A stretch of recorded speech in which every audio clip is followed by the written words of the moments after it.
Bem-vindos, aqui é o Léo do canal Recanto das Histórias, com mais uma nova história para vocês. Decidido a ridicularizar a esposa diante dos convidados, em seu aniversário de casamento, o marido a apontou para a balança, mas ele não fazia ideia do que sua esposa ingênua havia preparado. Antes de começarmos, escrevam nos comentários de onde estão nos assistindo. Júlia, mas quem foi que colocou esse arranjo aí? Você não percebe que essa folharada toda está tapando o meu retrato no telão? A voz de Marcos saiu carregada de irritação. Júlia empalideceu e, num gesto rápido, puxou para baixo as mangas da blusa larga e sem forma que escondia seu corpo.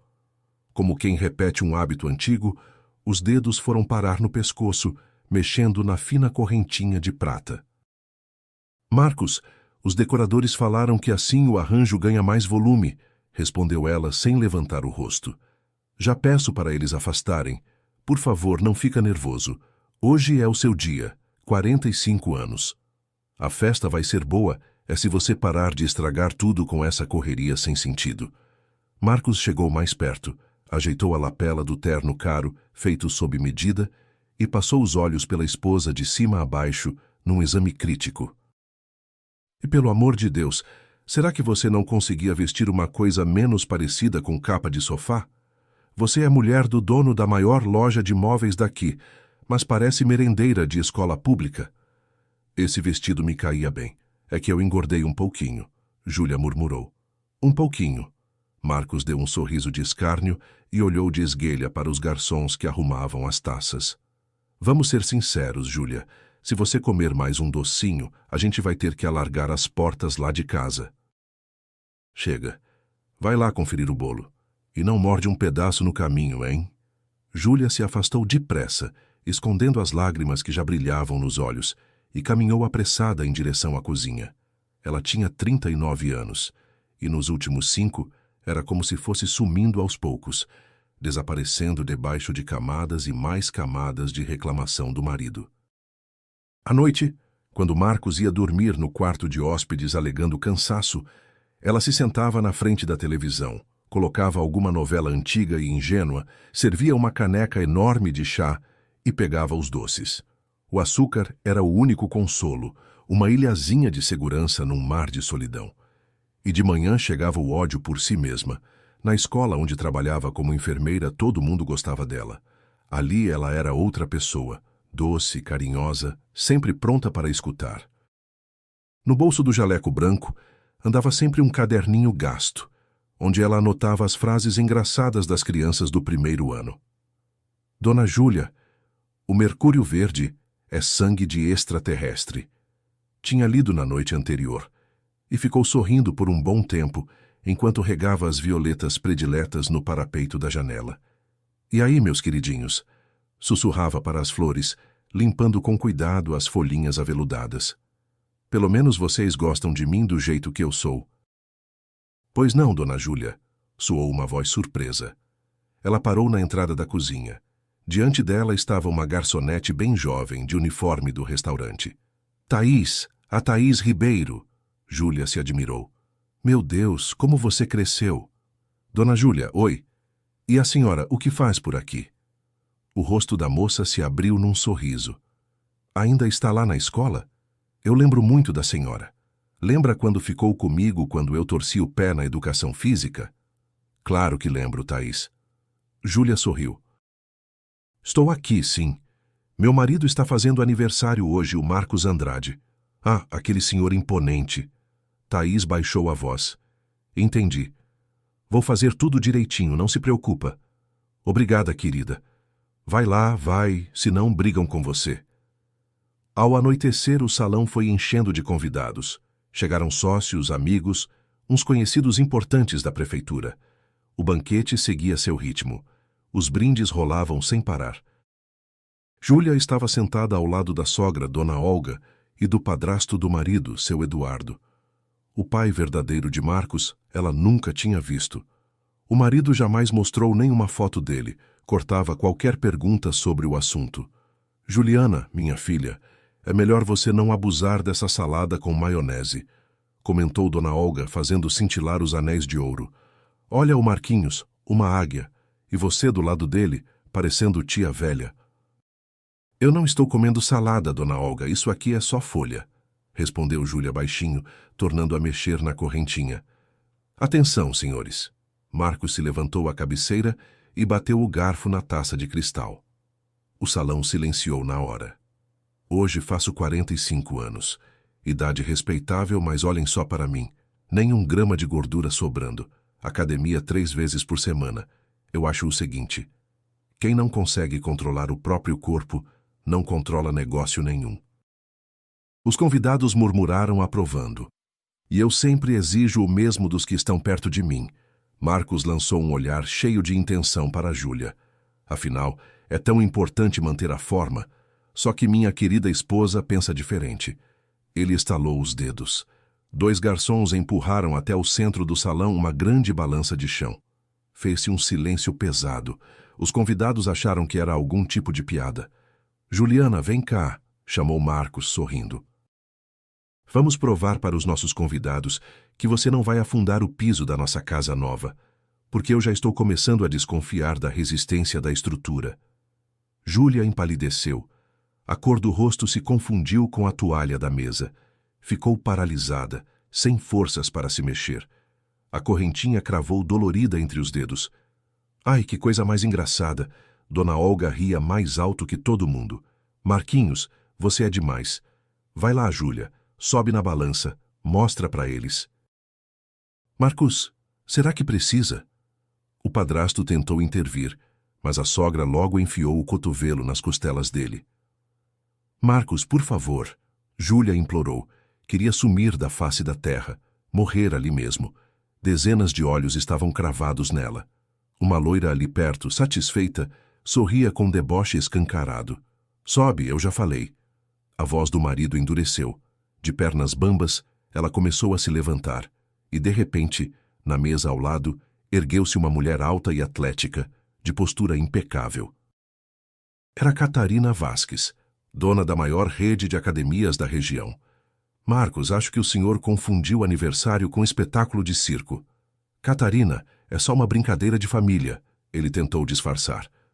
Humilhar a própria esposa na frente dos convidados é a coisa mais baixa que existe. Catarina rebateu num tom gelado. Como profissional da área, eu digo, a verdadeira força de um homem não está no bíceps, está no respeito que ele tem pela mulher. Júlia, senta, você não precisa ir a lugar nenhum. De jeito nenhum, Catarina, não se meta na minha família. Marcos se exaltou. Júlia, sobe nessa balança, agora. Ela deu, tímida, um passo em direção ao centro do salão. E nesse exato instante, ouviu-se um estrondo. Um dos convidados, um homem de meia idade, de repente arfou, levou a mão ao peito e desabou junto com a cadeira no chão. Era Bruno Nogueira, um empresário influente. Havia 3 anos, Marcos tentava, sem sucesso, fechar com ele um contrato de fornecimento de móveis de luxo para a sua rede de hotéis. Os homens se levantaram de um salto. Instalou-se um alvoroço apavorante. «Levantem ele!» gritou o aniversariante, correndo até Bruno. «Ponham na cadeira, tragam água. Não encostem nele.» De repente, uma voz calma cortou a confusão. No começo, ninguém entendeu de quem era. Júlia, esquecendo as lágrimas, a balança, o marido, abriu caminho depressa por entre a multidão. O reflexo, lapidado por anos de prática, disparou na hora. Afastem-se todos. 2 passos para trás. Deixem o ar circular. Júlia se ajoelhou e abriu num gesto rápido o colarinho da camisa de Bruno. Depois encostou os dedos no pescoço dele. Parada respiratória, ele desmaiou. Constatou com clareza. Thaís. Júlia localizou a garçonete pálida no meio das pessoas. Chama uma ambulância urgente. Fala que é suspeita de infarto. Precisa de reanimação, o resto para trás. Ela cruzou as mãos e começou a massagem cardíaca. Júlia, o que você está fazendo? Marcos gritou, em pânico. Você é só enfermeira de escola? Agora não. Ela nem se virou. Os convidados ficaram boquiabertos. Ninguém nunca tinha ouvido a caladinha da Júlia levantar a voz para o marido. Ela continuava comprimindo o peito. O rosto foi ficando corado. Uma mecha escapou do penteado, mas os movimentos eram de uma precisão e de uma força impressionantes. Passaram-se 2, 3 minutos. No salão reinava um silêncio de velório, quebrado só pela contagem rouca de Júlia. De repente, Bruno estremeceu. Puxou o ar num sobressalto e abriu os olhos. Graças a Deus, Júlia suspirou. Fica deitado, não se mexe. Já estão chegando. Pouco depois, a equipe de resgate entrou correndo no salão. Enquanto passavam Bruno para a maca, o médico, avaliando a cena, aproximou-se de Júlia. Foi a senhora que fez a massagem? Ela confirmou com a cabeça. De forma correta. Mais alguns minutos e a gente não chegaria a tempo. Colega, a senhora salvou a vida dele. Bruno, já sendo levado para a saída, ergueu de leve a mão, chamando Júlia. Ela se aproximou. O empresário, que pouco antes parecia duro e inacessível, olhava para ela com os olhos marejados. Como a senhora se chama? Sussurrou por trás da máscara de oxigênio. Júlia. Júlia Andrade. Obrigado, minha Júlia. A voz do empresário se aqueceu. Você é meu anjo da guarda. Não vou esquecer isso. Nesse momento, Thaís, que servia champanhe no terraço aberto, estancou junto às pesadas cortinas de veludo. Do outro lado, escondidos dos olhos da maior parte dos convidados, estavam o aniversariante e uma loira alta de vestido vermelho. Ela tinha sido apresentada a todos como Angélica Vilela, funcionária de uma agência de publicidade responsável pela divulgação da loja de móveis. Marcos, estou entediada. A moça choramingou, manhosa, acariciando a lapela dele. Você prometeu que a gente ia comemorar junto e passou a noite toda correndo atrás dos seus convidados e dessa sua matrona. Angélica, amor, tem paciência. A voz de Marcos saía macia, insinuante, nada parecida com o jeito que ele falava com a esposa. Você sabe, para o status a imagem tem que ser perfeita. Família, negócio, valores. Imagem perfeita. Angélica bufou. Você viu o vestido dela? Parece um dirigível. Quando é que você vai se separar dela? Logo, benzinho. Logo. Marcos sorriu com desprezo. Que ela aprenda o lugar dela. Pronto. Vai para o salão, não chama a atenção. Thaís, ao escutar aquilo, apertou os lábios com força. Uma amante, ela entendeu. Esse cafajeste trouxe a amante para a festa da própria esposa. Ela pensou em correr até Dona Júlia, avisar, mas não teve coragem. Enquanto isso, quando as portas se fecharam atrás dos socorristas, o clima do salão mudou por completo. Os convidados se calaram, mas os olhares já não pousavam em Júlia, com pena nem com deboche. Neles havia uma admiração de verdade. Ao contrário, quando alguém virava o rosto para Marcos, parado junto à balança ridícula, a expressão era de repulsa. Que esposa incrível o senhor tem, Marcos, disse Catarina Vasques em voz baixa, mas de modo que todos ouvissem. Um verdadeiro diamante. Pena que o senhor não enxergue isso. Marcos ficou vermelho de raiva. Não suportava quando a atenção ia parar em outra pessoa. Seu triunfo, sua festa estavam arruinados. Ora essa, resmungou voltando para a mesa, é só o trabalho dela. E aí, vamos continuar? Música. Mas a festa não engatava mais. As pessoas conversavam em voz baixa e lançavam olhares de respeito para Júlia. Angélica se aproximou dela. No rosto da amante, brincava um sorriso de doçura fingida. Nas mãos, uma taça de vinho tinto. Júlia, você foi simplesmente maravilhosa, cantarolou. Que coragem! Eu ficaria apavorada. Deixa eu te oferecer uma taça em sua... Angélica de repente tropeçou e a taça cheia foi direto para cima do vestido claro de Júlia. Ouviu-se o esparramar do líquido e uma mancha enorme cor de sangue se espalhou pelo tecido. Ai, que desastrada eu sou! A moça abriu os braços, mal escondendo o sorrisinho maldoso. Me desculpa, pelo amor de Deus. Não tem problema, eu já vou tirar. Júlia murmurou, sentindo de novo o rubor da vergonha tomar conta do rosto. Ela se virou depressa e quase saiu correndo pelo corredor que dava nas áreas de serviço. Entrou numa salinha de descanso dos funcionários, abriu a torneira e passou a esfregar a mancha com desespero, usando guardanapos molhados. As lágrimas que segurou a noite toda finalmente vieram. Por que ele faz isso comigo? Martelava o único pensamento na cabeça dela. De repente, atrás da divisória fina de gesso, no escritório do gerente, ouviram-se vozes. Júlia ficou imóvel. Uma das vozes era do Igor, contador do marido. A outra, do gerente do restaurante. Seu Igor, eu entendo, mas o banquete foi fechado por 50 mil.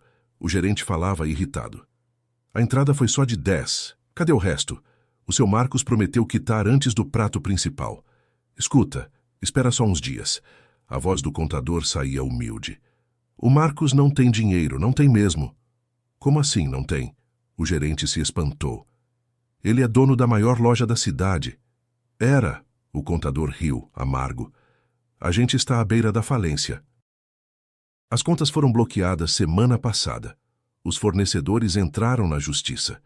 E esse banquete, ele arrancou o último trocado dos cartões da esposa, transferiu escondido, só para causar boa impressão.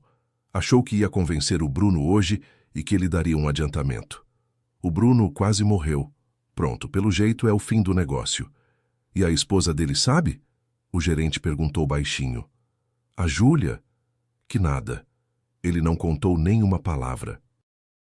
Ela acha que ele é empresário de sucesso, mas ele está endividado até o pescoço.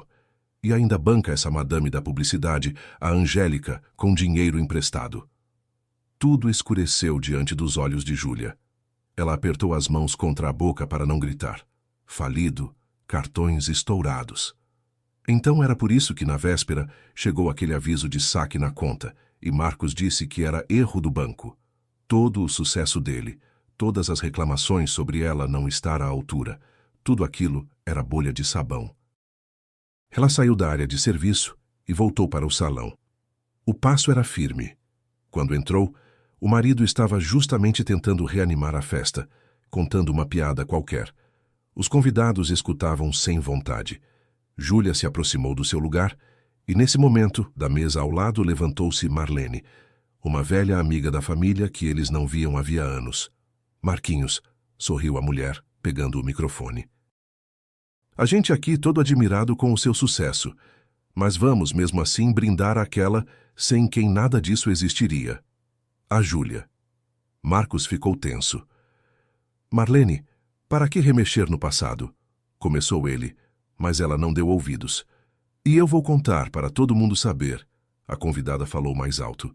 Quando as coisas não iam bem para o Marcos, quem acreditou nele? A Júlia. Ela vendeu o próprio apartamento, herança da avó, para bancar o começo da loja dele. Um murmúrio de surpresa correu pelo salão.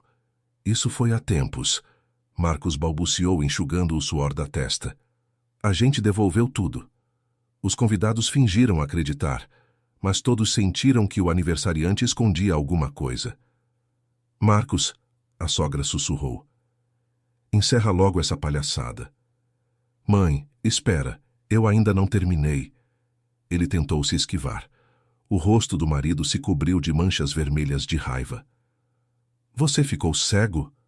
Dona Olga sibilou. Os convidados já estão fofocando. Foi essa matrona que armou o espetáculo com o Bruno. E agora todo mundo olha para ela como se fosse uma salvadora. E você aí parado com essa balança idiota, feito palhaço. Foi tudo ela que estragou. O marido cuspiu as palavras, olhando com ódio para a cadeira vazia. A minha festa. Encerra a noite, está me ouvindo? Cortou a mãe. Fala que ficou abalado com o mal-estar do Bruno. Sorri, sorri. Faz uma cara simpática e manda todo mundo embora antes que essa história vire fofoca de mais gente ainda. Na manhã seguinte, Júlia acordou com a cabeça pesada, como se tivesse passado a noite carregando peso. No peito pulsava aquela sensação grudenta de sempre, de culpa e de uma vergonha que devorava por dentro. Tinha a impressão de que, naquele exato momento, a cidade inteira, cada pessoa que passava na rua, comentava a sua humilhação. Desceu os pés da cama devagar e sentiu os joelhos doerem. Vestiu um roupão desbotado e se arrastou até a cozinha para preparar o café do marido. Um hábito do qual não conseguia se livrar nem depois do pesadelo da véspera. Mas, ao cruzar a porta da cozinha, Estancou. Bem no meio, sobre o piso reluzente, estava a mesma balança de chão. Marcos estava sentado no balcão já de terno, tomando café com toda a calma, deslizando os dedos pela tela do tablet. Marcos. Júlia levou a mão ao pescoço por instinto, apertando a correntinha. Por que isso está aqui? Ele ergueu os olhos devagar e no olhar não havia uma gota de arrependimento. Para você não esquecer. Esquecer o quê? De como você me pisoteou na frente dos nossos conhecidos? Marcos pousou a xícara no pires com um gesto teatral. Eu tentei abrir os seus olhos. Você se largou a tal ponto que eu tenho vergonha de sair com você em público.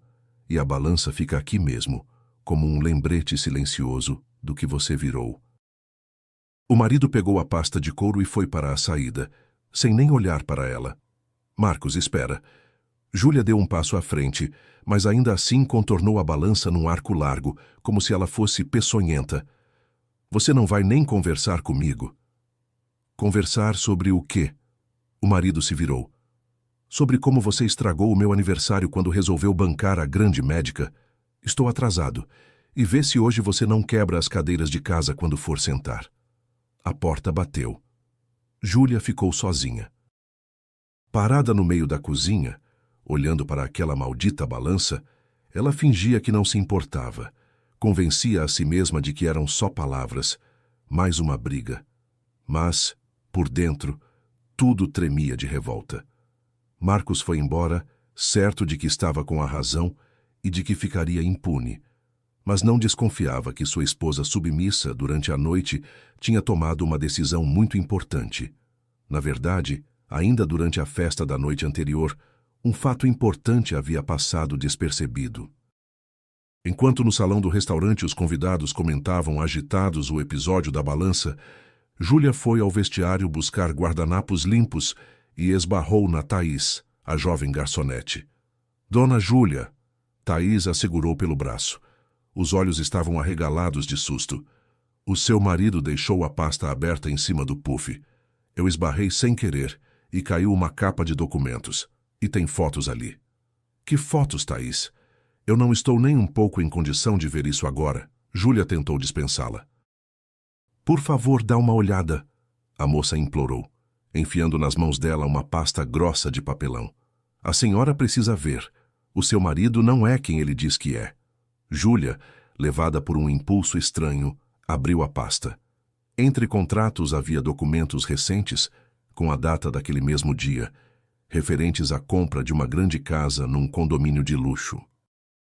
A escritura mencionava que o imóvel havia sido quitado com o dinheiro de um empréstimo pessoal recente, tomado no nome dele às escondidas, o último crédito que ainda conseguira levantar antes de os bancos fecharem as portas. Pelo visto, Marcos tinha chegado ao banquete direto do cartório e não quis deixar papéis tão importantes no carro, mas, no campo do comprador, constava o nome de uma pessoa totalmente estranha, um tal de Vinícius Alves. Do lado, um pequeno dossiê montado por um detetive particular, com o qual o marido, pelo jeito, tinha localizado essa pessoa. E embaixo, uma pilha de fotografias. De um papel brilhante e novinho, olhava para Júlia uma mulher jovem abraçando um menino de uns 5 anos, com o olhar embaçado pelas lágrimas e a cabeça girando de tanto choque, ela mal conseguia raciocinar direito.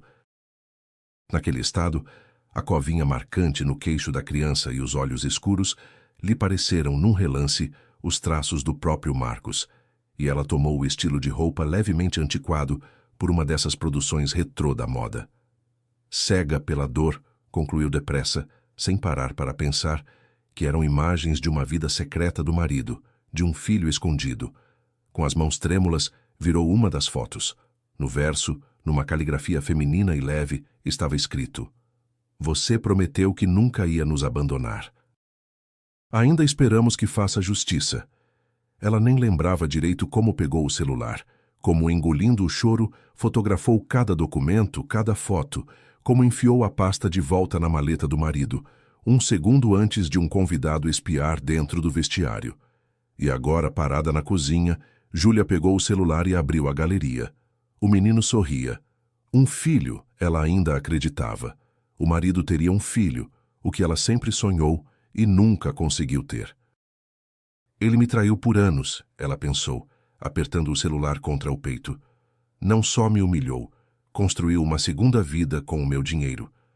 Juntando o pouco de força que restava, Júlia se vestiu, escolhendo de novo o suéter mais largo e disforme que escondia o corpo e foi trabalhar. A escola sempre tinha sido seu refúgio, seu porto seguro, com aquele cheiro de remédio e de chá doce. Mas mal cruzou a porta da sua sala, o telefone tocou. Dona Júlia, a secretária falou seca. Já a diretora pede que a senhora vá até a sala dela com urgência. O coração deu um baque. Júlia ajeitou depressa o cabelo e seguiu pelo corredor. Dona Teresa, a diretora, uma mulher corpulenta de coque alto, estava sentada à mesa, com uma cara de extrema preocupação. Na frente dela, um tablet. Entra, Dona Júlia, senta. A diretora apontou a cadeira. Aconteceu alguma coisa? Cancelaram as vacinas ou tem fiscalização da vigilância? Júlia tentou sorrir. Ah, se fosse fiscalização, quem me dera. A diretora soltou um suspiro pesado e virou o tablet, com a tela para ela. Olha só. Aprecia. Júlia baixou os olhos. Na tela rodava um vídeo. Um salão de restaurante lotado. Marcos com o microfone. 2 garçons empurrando a balança de chão. E depois, num close, o rosto pálido de Júlia, deformado pela vergonha, encolhido na cadeira sob a gargalhada da sogra. O vídeo vinha com uma legenda debochada, em letras vermelhas garrafais. A enfermeira da escola ensina saúde para as crianças, mas ela mesma logo vai afundar o piso. De onde a senhora tirou isso? Júlia sussurrou, sentindo o rosto pegar fogo de vergonha. De onde? Do grupo de pais do 7º ano. E chegou lá vindo do 6º. Dona Teresa abriu os braços. Júlia, esse vídeo está rodando a cidade inteira desde cedo. Já lotaram o meu telefone. A presidente da Associação de Pais e um representante da Secretaria de Educação. E quem filmou? Quem postou? Júlia cobriu o rosto com as mãos. As lágrimas que segurou a manhã toda, enfim, jorraram. Por quê? Pois é, essa é a parte mais desagradável. A diretora baixou a voz e nela apareceu um tom de compaixão. Quem repassou para os grupos foi a Silvana, sua, digamos, amiga próxima e colega. A Silvana, a professora de ciências, não é possível. Eu ajudei quando a filha dela adoeceu. Por que ela faria isso? Porque, minha querida, as pessoas são más e invejosas, ainda mais quando veem alguém pior do que elas. Dona Teresa tirou os óculos e esfregou a raiz do nariz, cansada. Olha, cá entre nós, como pessoa, eu acho isso uma baixaria enorme. O que o seu marido fez é uma abjeção, mas eu também sou diretora. E o que a senhora quer dizer com isso? Júlia se impertigou. Os pais de vários alunos fizeram uma reclamação sobre a sua aparência descuidada e sobre uma conduta que mancha a imagem de uma profissional de saúde da escola. Um absurdo, claro, mas já ligaram de cima. Estão exigindo renovar o quadro. Falam que precisamos de gente jovem e atlética para dar exemplo às crianças. A senhora está me demitindo? A voz de Júlia se quebrou. Por que a cidade inteira riu da minha desgraça? Júlia, eu vou ganhar tempo o quanto der. A decisão ainda não está assinada, mas entende. Se a pressão continuar, não vai ter escolha. Você precisa, sei lá, se esconder de todo mundo, pelo menos por hoje. Júlia saiu da sala da diretora com as pernas bambas. Um marido traidor, o deboche da cidade, a traição da amiga e agora a ameaça de perder o trabalho que amava. O único lugar onde ela se sentia necessária. Depois do expediente, cambaleando de fraqueza, ela passou no postinho de saúde do bairro. Tinha marcado um check-up de rotina, e naquele dia saíam os resultados dos exames. O clínico já idoso, Dr. Ivan, ficou um tempão olhando a ficha dela, franzindo as sobrancelhas grossas. Bom, o que eu vou dizer para a senhora, minha filha? Falou por fim, tirando os óculos. A coisa está feia. O que houve? Júlia puxou nervosa a correntinha. Colesterol. Colesterol e açúcar, os dois. Isso já não é sinal de alerta, dona Júlia. É sirene tocando. A senhora tem uma síndrome metabólica clássica. Qual é a sua pressão de costume? 14/9, mas às vezes sobe mais, ela admitiu baixando os olhos. É um caminho sem volta. O médico bateu a mão na mesa. A senhora é da área, entende tudo. Mais 1 ou 2 anos desse jeito com esse estresse e a gente vai ter diabetes de verdade. E daí para um derrame é um pulo. A senhora quer virar inválida aos 40 anos? Júlia saiu do posto e sentou num banco ali perto, na praça. O vento arrancava as folhas secas e as jogava a seus pés. E pela primeira vez ela sentiu medo de verdade. Medo não do grito do marido, nem da fofoca das vizinhas, mas de perceber que, com as próprias mãos, dia após dia, vinha se destruindo, afogando a dor em doce, regando a solidão com chá açucarado, enquanto o corpo, o tempo todo, gritava por socorro. No dia seguinte, quando Júlia estava na sua sala, remexendo à toa nos frascos do armário, a porta rangeu de leve. "Posso?" soou uma voz feminina segura. Júlia se virou e ficou paralisada. Na porta estava Catarina Vasques, dona da rede de academias, a única que na véspera, no restaurante, tinha saído em sua defesa diante do marido. Hoje vestia um terninho sóbrio, mas de uma elegância impressionante, que valorizava a silhueta impecável. Dona Catarina. Júlia enxugou depressa as mãos numa toalha. "A senhora tem algum filho estudando aqui?" "Não." A mulher entrou e fechou a porta com cuidado. "Eu vim aqui só para falar com você." "Comigo?" Júlia ficou sem jeito e, por hábito, puxou as mangas da blusa para baixo, tentando esconder os braços cheios. "Se for por causa do mal-estar do Bruno ontem, é por causa de você." Catarina a interrompeu, sentando-se na maca. "Eu vi o vídeo na internet. Aquele, o da balança." Júlia se virou empalidecendo. "Por favor, não precisa. Já estou envergonhada demais. Virei motivo de piada. Júlia, olha para mim." A voz de Catarina saiu suave, mas ao mesmo tempo firme.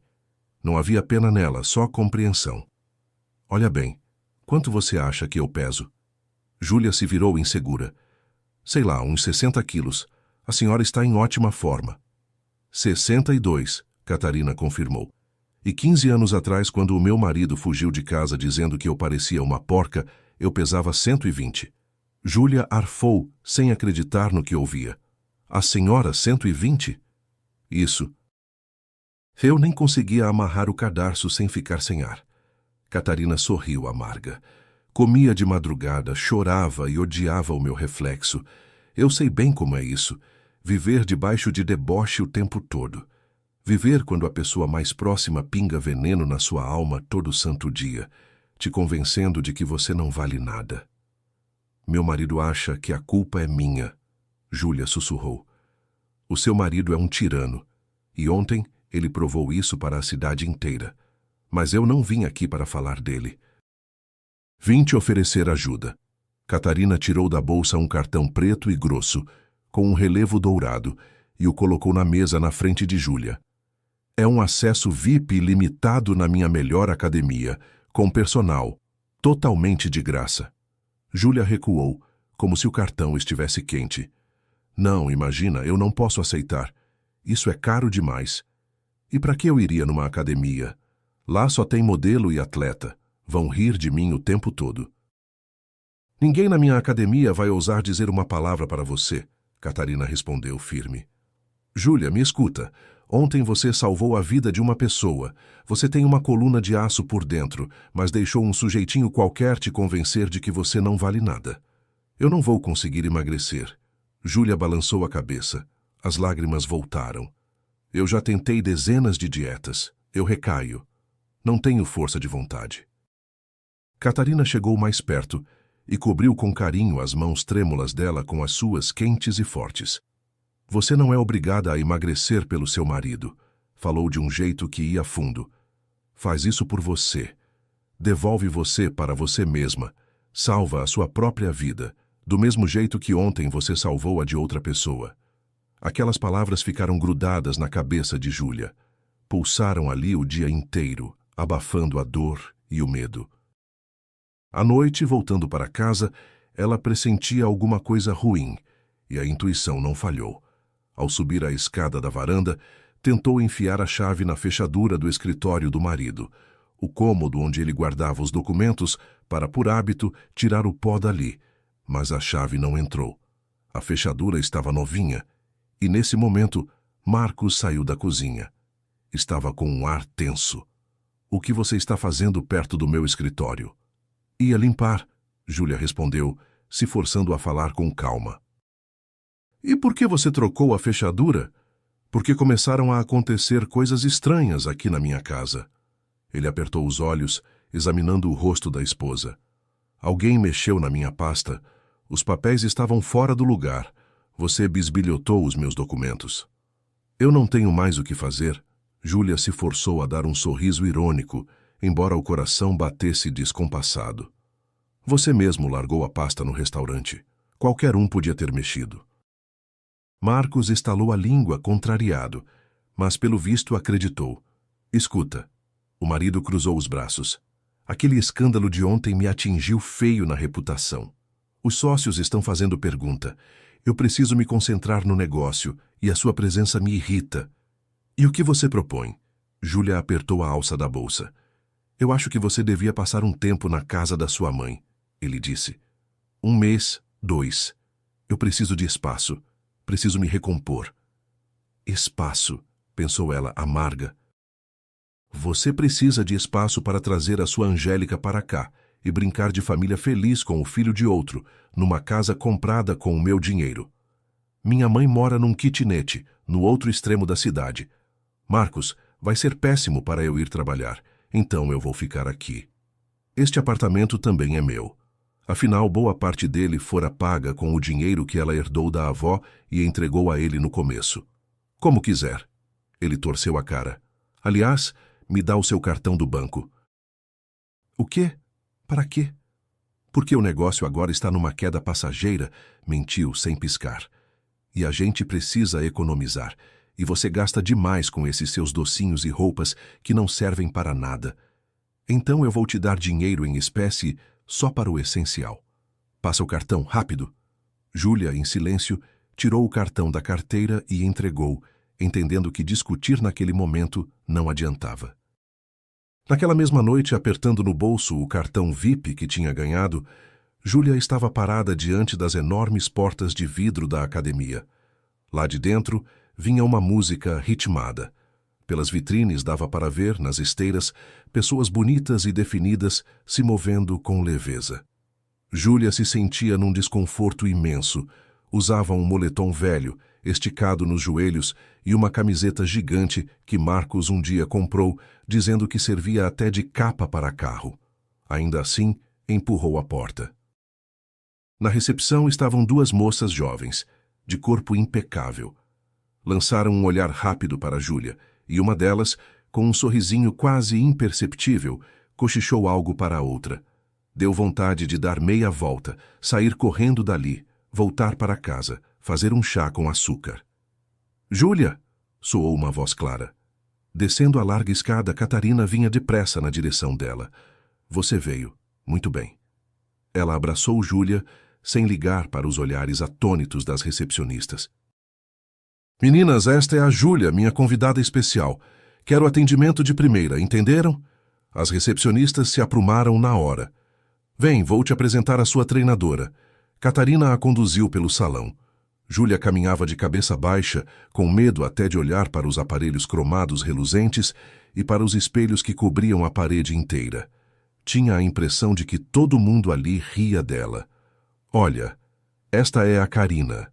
Catarina a levou até uma mulher. Júlia ergueu os olhos e se surpreendeu.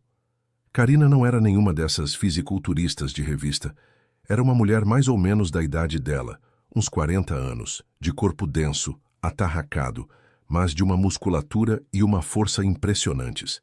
Cabelo escuro bem curto, olhos bondosos e inteligentes. Oi.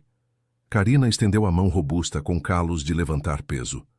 A Catarina me contou tudo. Está com medo? Muito. Júlia admitiu sincera. É normal. Hoje a gente não vai encostar em peso nenhum. Vamos para uma salinha, lá não tem espelho. A gente só respira, faz um alongamento, testa as articulações. Nada de forçar. Combinado? O caminho se mostrou penoso demais, e a transformação começou não com um emagrecimento mágico, como no cinema, mas com uma ruptura interna angustiante e dolorida. Cada treino era um sofrimento.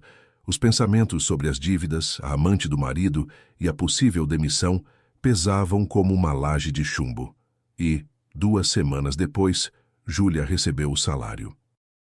Separou uma parte para a comida, já que Marcos de fato tinha parado de lhe dar dinheiro, e pela primeira vez em muito tempo entrou numa loja de artigos esportivos. Comprou, no lugar dos balões sem forma, uma boa legging de compressão, azul marinho e uma camiseta firme e respirável. Em casa tirou do armário as velhas blusas capa desbotadas, juntou tudo num saco de lixo enorme e jogou fora sem dó. Depois foi ao salão de cabeleireiro. "O que vamos fazer?" perguntou a cabeleireira, mexendo no cabelo sem brilho preso num rabinho ralo. "Corte", Júlia disse decidida. "Um Chanel curto e pinta de castanho bem intenso. Eu quero uma cor que tenha vida." Ela passou a ir a pé para o trabalho. 3 quilômetros na ida, 3 na volta. Se matriculou na piscina da academia e nadava de manhã enquanto Marcos ainda dormia. Mas as noites eram o pior. Quando ficava sozinha na cozinha, o hábito a puxava para o armário onde antes ficavam os doces. Júlia recaía o tempo todo. Chorava no banheiro com o chuveiro ligado, para o marido não ouvir os soluços, e passava horas olhando fotos antigas de quando ela e Marcos tinham acabado de se juntar, quando ela era feliz e magra, sussurrando para ele: "Como foi que a gente perdeu tudo?" Às vezes achava que tudo aquilo era inútil, que não era necessária para ninguém, nem para o marido, nem para as crianças da escola, que estavam prestes a lhe tirar, e muito menos para si mesma. Certa vez, depois de um dia especialmente duro, quando Dona Teresa avisou que a Associação de Pais tinha exigido de novo a demissão dela, Júlia desmoronou. Entrou num mercado 24 horas e, como num transe, chegou ao setor de bolos e comprou um enorme bolo de 1 quilo coberto de creme. Igualzinho ao que comeram no casamento. Em casa não acendeu a luz da cozinha. Marcos havia muito dormia num quarto separado. Júlia sentou à mesa, rasgou a caixa de papelão e, sem nem pegar uma colher, enfiou os dedos direto no creme gorduroso e doce. Comia engolindo lágrimas, se engasgava com o pão de ló, empurrava a doçura goela abaixo como anestesia contra a dor que corroía por dentro. E assim, pedaço após pedaço, mais da metade do bolo sumiu em 5 minutos, e de repente, a lua, surgindo por trás de uma nuvem, iluminou a cozinha. Júlia ergueu os olhos e, por acaso, viu o próprio reflexo no vidro preto e brilhante da porta do armário. De lá olhava para ela uma mulher com o rosto lambuzado de creme, o cabelo desgrenhado, os olhos cheios de desespero e medo. Uma imagem lastimável, quebrada, aniquilada. Um pedaço de pão de ló escorregou dos dedos trêmulos. "Meu Deus!" sussurrou no escuro. Depois se levantou devagar, foi até a pia, abriu a água gelada e ficou um bom tempo esfregando o rosto com fúria, lavando o creme, as lágrimas e o resto da autopiedade. Voltou-se para o que sobrava do bolo, juntou tudo, jogou no lixo e amarrou o saco com um nó. Depois se apoiou na bancada, respirando com dificuldade. Olhou para a frente e, pela primeira vez, disse em voz alta, clara, sem se dirigir a ninguém: "Eu não aguento mais assim. Eu não vou me deixar destruir." Foi exatamente nesse segundo, na cozinha escura ao lado da lata de lixo, que aconteceu a sua verdadeira virada. Não quando foi à academia, não quando comprou a roupa, mas ali, ao entender que quem tinha que salvá-la era só ela mesma. Passaram-se 4 meses. As mudanças em Júlia ficaram tão evidentes que era impossível ignorar. Marcos foi percebendo aos poucos. Primeiro, notou que o cheiro de bolo tinha sumido da cozinha. Depois, que Júlia deixou de andar curvada. Os ombros se abriram. O andar ficou leve, elástico. O cabelo castanho brilhava e emoldurava com perfeição o rosto mais fino, onde as maçãs reapareceram. Mas o que mais o incomodava era o olhar dela. Antes, Júlia olhava para ele de baixo para cima, esperando um elogio e, mais comumente, com medo de uma bronca. Agora o olhar era direto, calmo e completamente impenetrável. Uma noite Marcos foi buscá-la na academia. Precisava do documento dela para uns papéis referentes a contas antigas. Estava encostado no carro quando Júlia saiu pelas portas de vidro. Vestia um elegante casaco bege, ajustado por um cinto numa cintura visivelmente mais fina, e ao lado dela caminhava um homem alto e de ombros largos, um dos treinadores da academia. Ele contava algo e Júlia ria com sinceridade, um riso contagiante. O rapaz lhe entregou a bolsa e, cavalheiro, segurou a porta. Marcos foi tomado por uma sensação estranha e esquecida. Era ciúme, um ciúme agudo, feio, de dono. Júlia! Ela se virou. O sorriso sumiu do rosto num instante. Disse algo baixinho ao treinador, acenou para ele e foi até o marido. Oi, para que gritar desse jeito? Perguntou com calma. Que galanteador é esse? Marcos cuspiu as palavras, agarrando-a pelo cotovelo. Você vem aqui treinar ou arrumar namorado com o meu dinheiro? Júlia se soltou com cuidado, mas com firmeza. Primeiro, este é o meu professor de natação, o Ilídio. Segundo, eu venho aqui de graça com um cartão que ganhei. E terceiro, Marcos, não se atreva mais a me agarrar em público. Ele ficou perplexo. Abriu a boca para gritar, para lembrar quem mandava em casa, mas as palavras travaram na garganta. Diante dele não estava mais a esposa acuada, e sim uma mulher segura de si. Trouxe o documento? Resmungou desviando o olhar. Trouxe, mas não vou te dar. Júlia ajeitou a gola do casaco. Eu estive no banco e sei dos empréstimos. O rosto dele empalideceu depressa. Você não entende. É para o negócio. Ou será que é para a sua casa no condomínio registrada no nome do Vinícius ou para a Angélica e o filho dela? O marido recuou como se tivesse levado uma chicotada. De onde? De onde você... Eu sei de tudo. A voz dela não vacilou. E dei entrada no divórcio. Amanhã o meu advogado, que a Catarina me ajudou a contratar, entra com uma ação na justiça pedindo a partilha das dívidas e o reconhecimento das transações como fraude. E por enquanto eu te dou 3 dias para juntar suas coisas e sair do meu apartamento. Ela deu as costas e foi embora, deixando-o parado, boquiaberto, debaixo da chuva fria. Na noite daquele mesmo dia, Júlia voltava para casa. Precisava pegar algumas coisas antes de ir dormir na casa de uma amiga. Ficar com Marcos sob o mesmo teto depois daquela conversa era arriscado. Ao se aproximar do portão de ferro, notou uma silhueta no escuro. Junto ao portão, esperava um homem idoso, com um casaco surrado e antiquado e um boné puxado sobre a testa. Parecia cansado, desorientado. Com licença, o senhor procura alguém? Júlia perguntou com cautela, parando a uns metros dele. O homem se sobressaltou e se virou. Tinha o rosto marcado por rugas fundas, mas os olhos eram escuros, com um jeito característico de apertar as pálpebras, iguaizinhos aos de Marcos e aos do menino da foto. Boa noite, minha filha. A voz era rouca, com uma leve falta de ar. Me diz, esta é a casa do Marcos? Marcos Andrade? É. Júlia franziu a testa. E o senhor é quem? Veio procurá-lo? Assim que ela deu a resposta afirmativa, o homem mudou de repente de expressão. No lugar da desorientação surgiu um susto encurralado. Não, desculpe, eu me enganei. Me perdoe, pelo amor de Deus. Ele se atrapalhou, virando-se desajeitado para ir embora, e ao fazer isso, puxou bruscamente a mão do bolso do casaco. Nesse momento, com um tinido, algo caiu no chão. O homem pareceu não perceber e, mancando depressa, se afastou pela rua escura, sumindo na neblina. Espera! O senhor deixou cair uma coisa, Júlia gritou, mas o velho nem se virou. Ela chegou mais perto, se abaixou.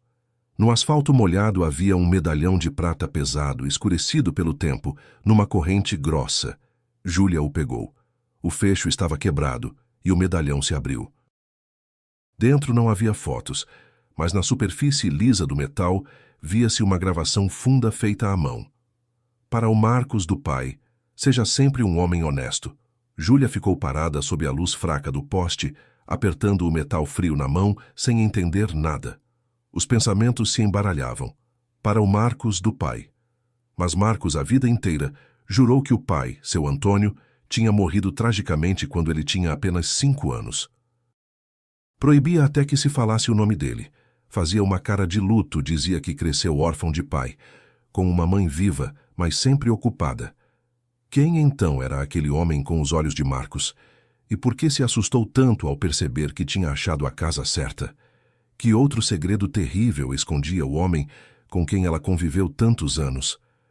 Na manhã seguinte, depois do estranho encontro no portão, Júlia acordou com uma sensação pesada, plúmbia, de inquietação.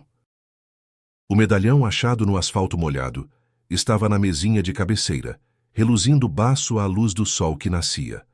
Aquelas palavras não a deixavam em paz. Para o Marcos do pai. Juntando os pensamentos, resolveu ir à casa da sogra. Dona Olga morava num apartamento espaçoso no centro, que Marcos tinha comprado para ela anos antes.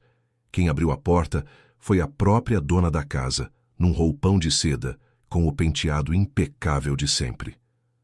Júlia.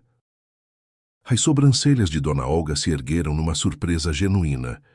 Você por aqui a essa hora? O Marcos não está, se é ele que você procura.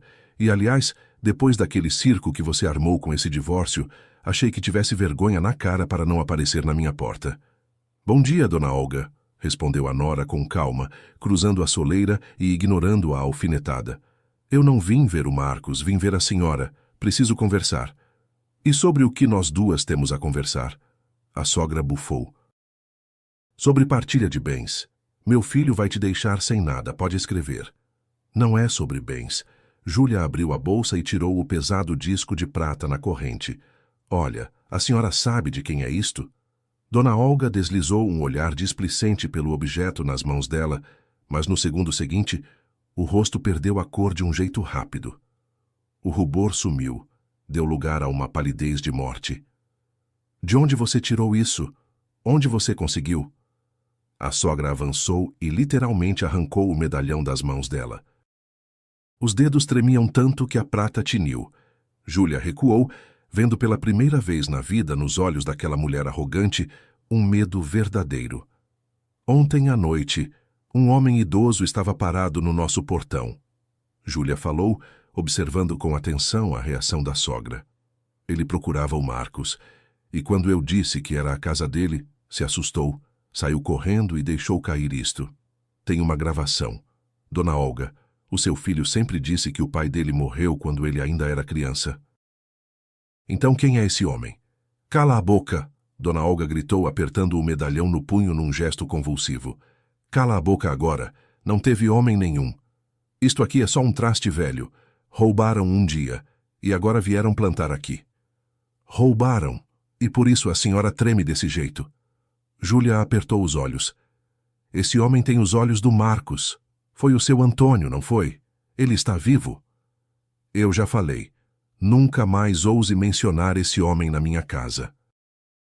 A sogra sufocava de pânico, recuando pelo corredor. Fora daqui. E se você disser uma só palavra ao Marcos sobre essa bugiganga, eu apago você do mapa. Entendeu? Sai. Some daqui.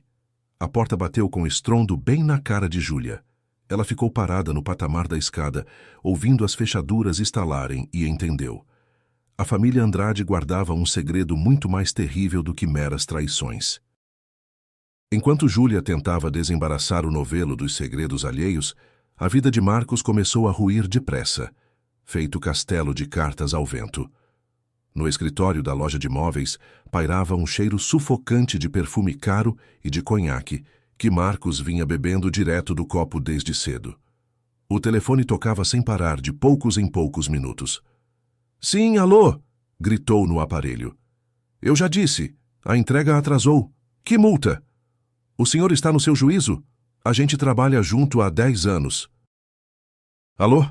Ele bateu o telefone. Ah, mas que... A porta do escritório se escancarou e na entrada surgiu Angélica. Vestia um casaco de pele, jogado por cima de um vestido frívolo. O rosto da amante estava contorcido de raiva. "Marcos, o que está acontecendo?" gritou da porta. "Por que o meu cartão está bloqueado?" Eu fiquei parada no caixa da loja feito uma idiota. "Angélica, não começa." Marcos esfregou as têmporas cansado. "As contas estão bloqueadas por um tempo." "Uns probleminhas com a receita."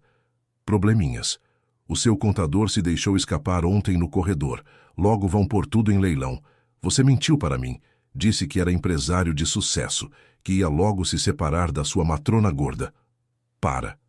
Marcos deu um salto, derrubando a cadeira. "Eu vou resolver tudo, entendeu? Eu me viro." "Ah, se vira. Só que agora você vai ter que se virar em dobro." Angélica riu. "Eu vou embora, estou te deixando." Fez-se silêncio no escritório. Marcos sentou devagar na beirada da mesa. "O que você disse? O que você ouviu? Você era obrigado a se casar comigo, mas não fez isso." A moça deu meia volta e saiu, batendo a porta com força. Marcos cobriu o rosto com as mãos. Sentia o chão sumir sob os pés. O tempo foi passando, tecendo os dias em semanas e meses. Certo dia, a porta da sala de Júlia se abriu e na entrada surgiu Bruno Nogueira, o mesmo empresário cuja vida ela salvou no infeliz aniversário. Usava um terno impecável e trazia nas mãos um buquê de rosas brancas. "Seu Bruno." Júlia se levantou. "Olá. Como vai o seu coração?"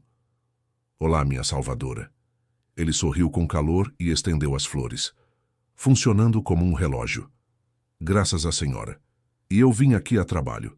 Júlia, a senhora mudou de um jeito incrível. Está simplesmente radiante." "Obrigada." Ela ficou um pouco sem jeito aceitando o buquê. "Senta. E o que trouxe o senhor à nossa modesta escola?" "A senhora, Júlia." Bruno sentou numa cadeira. "Eu estou lançando um projeto novo. Junto à minha empresa vai abrir um centro médico grande e moderno para os funcionários e as famílias deles. E eu preciso de alguém para chefiar o setor administrativo e médico. Quero uma pessoa com formação, com nervos de aço e, o mais importante, com um coração incrivelmente bondoso. Em resumo, quero que seja a senhora." Júlia ficou desconcertada. "Mas eu sou só enfermeira de escola. Não tenho experiência nenhuma de gestão." "Experiência se aprende. Agora, saber não perder a cabeça numa emergência, salvar uma vida, isso é talento." O empresário rebateu. "O salário vai ser 4 vezes o seu atual. Benefícios completos. Pense com carinho." "Eu não tenho pressa." Ela hesitava. Era a chance de mudar de vida de vez e de escapar daquele círculo de sempre. Notícia, no interior, corre rápido. E logo no dia seguinte, Marcos, sabendo por conhecidos em comum da visita de Bruno à escola, esperou a esposa na rua. Estava com uma aparência horrível, amassado, olheiras fundas. "Ah, então é assim que você faz carreira agora?" declarou com raiva, barrando o caminho dela. "Através dos ricaços? Achou que emagreceu, se pintou e agora pode tudo?" Rodeando o Bruno de propósito. Antes, Júlia teria se encolhido, baixado os olhos e começado a se justificar. Mas agora ela apenas olhou com frieza para o homem que um dia a amou. "Sai da frente." "Ou o quê?" Ele tentou agarrá-la pelo braço, mas Júlia deu um passo atrás e o encarou com tamanho desprezo que ele estancou. "Ou eu chamo a polícia. Você não é nada meu. O Bruno me ofereceu o emprego porque eu sou uma profissional diferente de você, que tenta se dar bem à custa do dinheiro e da vida dos outros." Ela o contornou com o clique dos saltos no chão. Marcos ficou olhando ela se afastar. E foi exatamente nesse instante que, com um horror gelado, entendeu. Sua velha esposa, submissa e cômoda, tinha desaparecido para sempre. O mistério do estranho velho com o medalhão continuava atormentando Júlia, e ela resolveu pedir ajuda a Bruno. "O senhor conseguiria ajudar a ver as gravações das câmeras de rua daquele bairro?" pediu num telefonema. "Para a senhora, Júlia, qualquer coisa. Vou mandar o pessoal da minha segurança", respondeu Bruno. E alguns dias depois ela tinha um endereço. O velho tinha pegado um ônibus e ido parar num bairro antigo de casas, meio caindo aos pedaços na periferia da cidade. Na folga, Júlia foi exatamente para lá. Ficou diante de uma cerca de madeira tombada e demorou a criar coragem para bater. Mas por fim, empurrando o portãozinho, se aproximou da porta da casinha decrépita. Quem abriu foi uma mulher magra e encurvada, com um velho xale de lã. "A quem você procura, minha filha?" perguntou com voz rangente. "Bom dia, eu procuro um senhor idoso. Acho que ele aluga um quarto aqui. Ele tem um medalhão de prata antigo." A mulher mascou os lábios e apertou os olhos, desconfiada. "O Geraldo, é isso? E quem seria você, da polícia?" "Não, não." Júlia tirou o documento da bolsa. "Eu sou esposa do Marcos Andrade." Ao ouvir aquele sobrenome, a mulher de repente empalideceu, soltou um gemido e levou a mão enrugada à boca. Nos olhos, lágrimas. "O Marquinhos, Deus tenha piedade. Entra, filha, entra." Elas se acomodaram na cozinha apertada, cheia de mofo. A mulher se apresentou como Dona Irene. "O Geraldo não está agora, foi fazer uns bicos. Ele é ex-presidiário, sabe? Quem quer alguém assim?" A velha suspirou, servindo o chá. "Ex-presidiário." Júlia franziu a testa. "Espera. Então esse não é o pai do Marcos, não é o seu Antônio?" "O Toninho." Dona Irene chorou com amargura, enxugando o rosto na ponta do xale. "Não, minha querida. O Toninho, que Deus o tenha, há muito descansa embaixo da terra. Só que ele não morreu novo, de doença, como a Olga contava para todo mundo. Ele morreu na cadeia." O coração de Júlia deu um baque inquieto. "Na cadeia? Por quê?" "Por incêndio criminoso. Faz 40 anos um depósito de móveis pegou fogo. Morreu uma pessoa lá. Um operário, ainda moço. Puseram a culpa no Toninho. Disseram que ele mesmo tinha ateado fogo no próprio depósito para receber o seguro. Mas eu sei, eu conheço essa família desde a mocidade. Armaram para cima do Toninho." "Quem armou?" Júlia se inclinou para a frente. "Ah, sei lá." A velha baixou a voz olhando em volta. "Mas tem uma coisa estranha. O Toninho, pouco antes de ser preso, estava justamente prestes a passar toda a marcenaria dele para o pequeno Marquinhos. Preparava a escritura de doação. Queria dar um futuro para o filho. E assim que o prenderam, a Olga logo se ajuntou com um novo homem. E todos os bens, todas as máquinas, todo o dinheiro, tudo foi parar na mão dela. E o Toninho apodreceu na prisão. Júlia ficou sentada, nem viva, nem morta." Seria possível que o bem-estar de Marcos, aquele status do qual ele tanto se orgulhava, tivesse sido erguido sobre sangue e sobre a traição da própria mãe. Uma semana depois, o enigmático seu Geraldo apareceu de novo junto ao portão da casa, onde Júlia recolhia o que restava das suas coisas. Dessa vez ela não deixou que ele fosse embora. "Espera." A mulher barrou o caminho dele. "Eu sei quem o senhor é. O senhor é amigo do seu Antônio, e eu vi o medalhão." O velho ficou imóvel, apoiado com força na bengala. Os olhos se encheram de dor. "Para quê, minha filha? Para que você foi despertar esse mal? Foi por isso mesmo que eu apareci na casa de vocês naquela noite. Vi na internet aquele vídeo com a balança, reconheci o sobrenome Andrade. Olhei para o Marquinhos e entendi no que se transformou o filho do homem que me salvou. Num sujeito cruel e arrogante. Eu queria entregar o medalhão do pai e jogar a verdade na cara dele, para derrubar essa soberba. Mas me faltou coragem quando você me encontrou lá no portão. Eu quero saber a verdade, Júlia falou com ardor. O Marcos guardou a vida toda umas fotografias num esconderijo. Tem uma mulher e um menino pequeno. Então essa não é uma segunda família do Marcos? É, eu misturei tudo. Quem são eles? Seu Geraldo se sentou pesadamente num banco de madeira junto à cerca. Não, essa não é a amante do seu marido. É a viúva do operário que morreu queimado no depósito. O menino é filho dele. O pai do Marcos sentia culpa por uma pessoa ter morrido na empresa dele e mandava dinheiro escondido para eles. Ajudava como podia. E quando prenderam o Toninho, a ajuda, claro, acabou. Alguém apagou todos os rastros, jogou essa família na rua. E o Marcos, de onde ele tirou essas fotos? Faltava o ar a Júlia diante daquela enxurrada de revelações. O Marquinhos, apesar de pequeno, ouviu certas coisas. Ele achou essa foto amarelada nas coisas do pai, antes de a Olga queimar tudo. E faz pouco tempo levou a um restaurador para digitalizar e imprimir de novo, para procurar essas pessoas pelo rosto, pela internet. A vida inteira ele tentou entender o que a mãe escondia. Ele procurava essa família. Aquele operário que morreu se chamava justamente Alves. E o menino da foto, o filho dele já crescido, é o Vinícius Alves. Foi no nome dele que o Marcos, escondido de todo mundo, registrou a casa do condomínio, tentando pagar a dívida do pai e reparar o pecado terrível da mãe. Dentro dele lutavam o resto de consciência e a ganância. Mas as lições da mãe, no fim, o transformaram num tirano. Não me pergunte como eu sei disso. O senhor disse que armaram para cima do seu Antônio. Mas quem?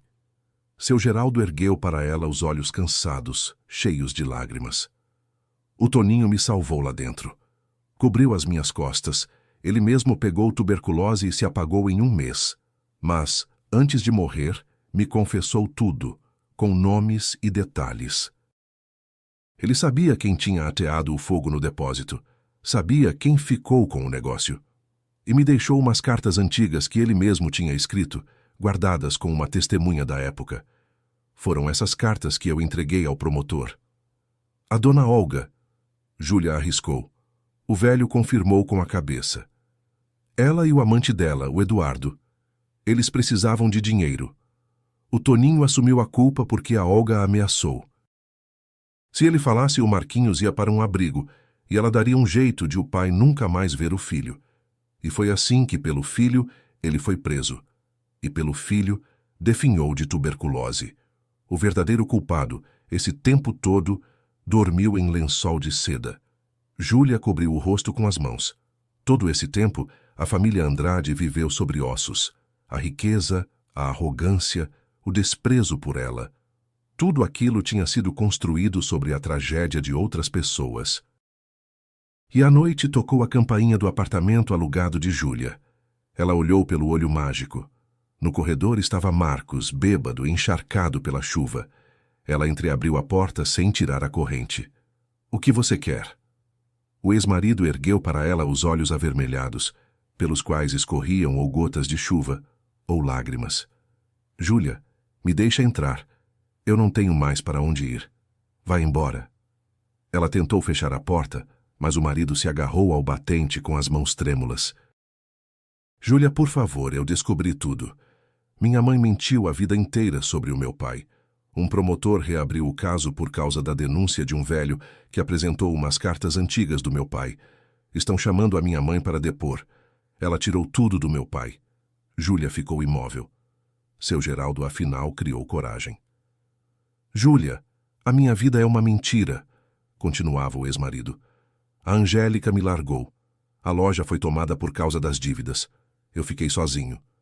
Me perdoa. Perdoa pela balança, perdoa por tudo. Eu te amei tanto um dia. Júlia olhava para aquele homem quebrado, esmagado no capacho da porta, e no coração dela mexeu-se a compaixão. Ele de fato tinha sido vítima de segredos alheios e terríveis, um menino que cresceu num inferno. Mas isso não apagava aquilo em que ele se tornou, não apagava os deboches, os empréstimos, a traição e a crueldade. De certa forma, eu até tenho pena de você, disse Júlia. Mas você mesmo escolheu o seu caminho. Você decidiu virar tirano para não ser a vítima. Sim, eu te perdoo, mas na minha vida eu não te deixo mais entrar. Ela fechou a porta e girou a chave, cortando o passado para sempre. Passou-se 1 ano, num escritório amplo, banhado de sol, com janelas do chão ao teto, diante de um grande espelho, estava uma mulher. Vestia um jaleco sóbrio, mas de uma elegância impressionante, por cima de um vestido de seda. Postura perfeita, olhar seguro, um leve meio sorriso nos lábios.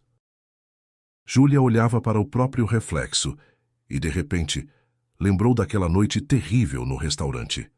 O estrondo da balança sendo empurrada, a gargalhada da multidão, o próprio medo e a vontade de sumir. Agora, parecia que aquilo tinha acontecido em outra vida, com uma mulher completamente diferente. Bateram de leve na porta. — Posso? Bruno espiou para dentro do escritório. Nos olhos dele brilhava uma ternura infinita. — Claro, entra. Ela se virou para ele e o sorriso ficou de fato caloroso. Como foi o seu primeiro dia como diretora do centro médico? Está dando conta, dona diretora? Estou me acostumando. Júlia apertou os dedos dele. E, sabe, se não fosse por aquele mal-estar no aniversário, nada disso teria acontecido. Nem o novo trabalho, nem a autoconfiança, nem você. Tudo isso sempre esteve dentro de você, Júlia. Eu só ajudei você a enxergar. Bruno a beijou. Você está pronta? Estão nos esperando no restaurante. Eu juro, nenhuma balança vai estar lá. Só champanhe e um anelzinho que eu carrego no bolso já faz 2 semanas. Júlia riu, sinceramente feliz, e olhou de novo para o espelho. De lá a fitava uma mulher segura de si, forte, que amava e era amada, e que pagou caro demais pelo direito de respeitar a si mesma. Obrigado por assistirem a história até o fim. Se você gostou do conto, peço que me apoie com o botão de curtir. Para mim, isso é muito importante. Tudo de bom.